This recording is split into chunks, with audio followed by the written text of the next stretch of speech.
콘크리트 이야기, 레미콘 길들이기 두 번째. 오늘은 레미콘 타설전 현장에서 콘크리트의 품질을 확인하기 위한 시험 중 압축 강도 시험에 대해 설명하도록 하겠습니다. 공사 현장에 시간 내에 도착한 레미콘은 레미콘의 물량에 따라 품질 시험을 해야 합니다. 그런데 품질 시험은 왜 해야 할까요? 이유는 이렇습니다. 설계서 및 시방서에 표기되어 있는 기준에 적합한지를 재료나 시료 등으로 그 특성을 시험, 조사하여 데이터를 내는 것으로 공사의 품질을 객관적으로 평가하여 부실 공사를 방지하기 위함입니다.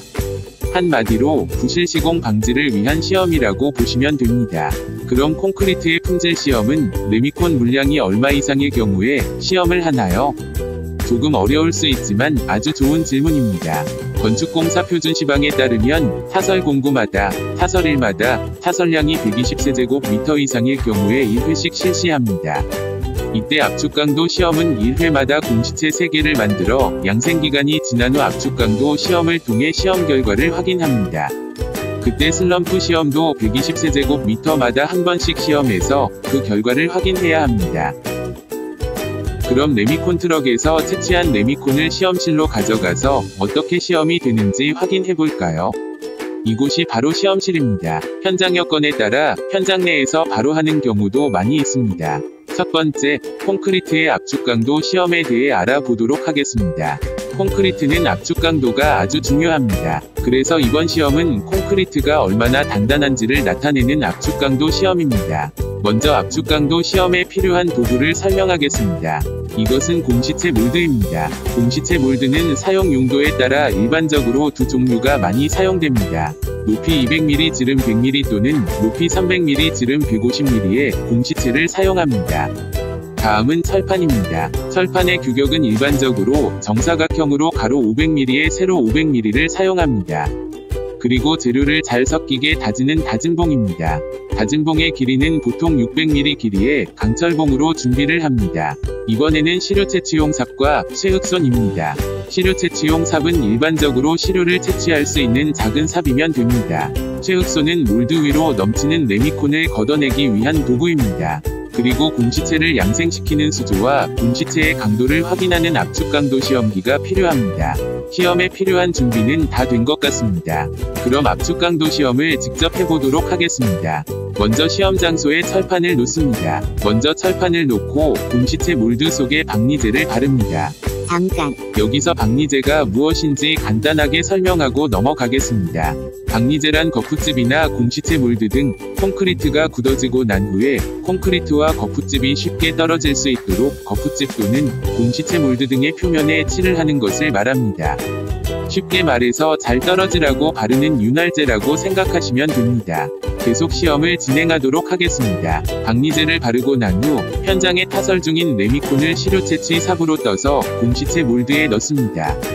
이때 시료 채취 삽으로 떤 레미콘을 몰드 속에 3분의 1까지만 넣고 막대봉으로 25번을 다집니다.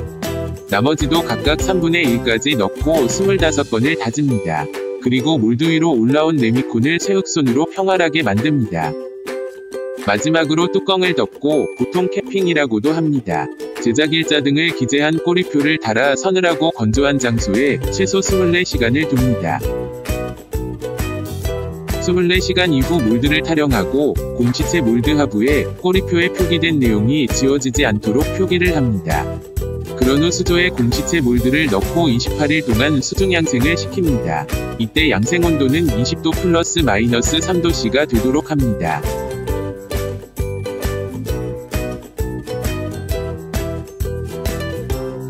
양생이 끝이 나면 버니어 캘리퍼스 등으로 공시체의 지름 크기를 측정하고 측정이 완료되면 압축 강도 시험기에서 일정한 속도로 하중을 가한 후 파괴될 때의 최대 하중값을 기록합니다.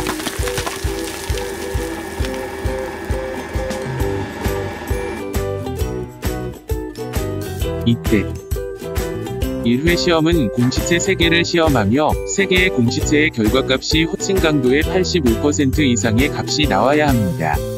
최종 결과값을 위해서 똑같은 시험을 2회 더 해야 합니다. 즉 9개의 공시체를 만들어 시험하여야 합니다. 호칭 강도는 뭘까요? 호칭 강도란 KS 규격에 있어 콘크리트의 강도 부분을 나타내는 호칭을 말합니다. 좀 더 쉽게 설명하기 위해 레미콘 송장을 보고 설명하겠습니다. 이것이 바로 레미콘의 송장입니다. 여기 송장 내용 중 호칭 방법이라는 표가 있습니다. 여기에 보면 호칭 강도, 단위는 메가파스칼이라고 부르는 칸의 수치가 보이실 겁니다. 이 수치가 콘크리트의 강도를 의미합니다. 이 송장에는 24메가파스칼이라고 되어 있네요. 간단하게 말하면 압축 강도 시험은 호칭 강도 이상의 값이 나오는지를 확인하는 시험입니다. 마지막으로 다시 한번 정리하겠습니다. 송장에 표기된 호칭 강도를 기준으로 공시체 9개를 시험한 결과의 결과값이 평균 이상이 되면 되는 것입니다. 이제는 이해가 되십니까? 다음 시간에는 슬럼프 테스트 시험에 대해 알아보도록 하겠습니다. 더 많은 사람들이 더 많은 건설을 더 많이 더 쉽게 이해하고 더 많이 함께 할 수 있길 바랍니다. 건설이 쉬워진다. 지하콤과 함께합니다.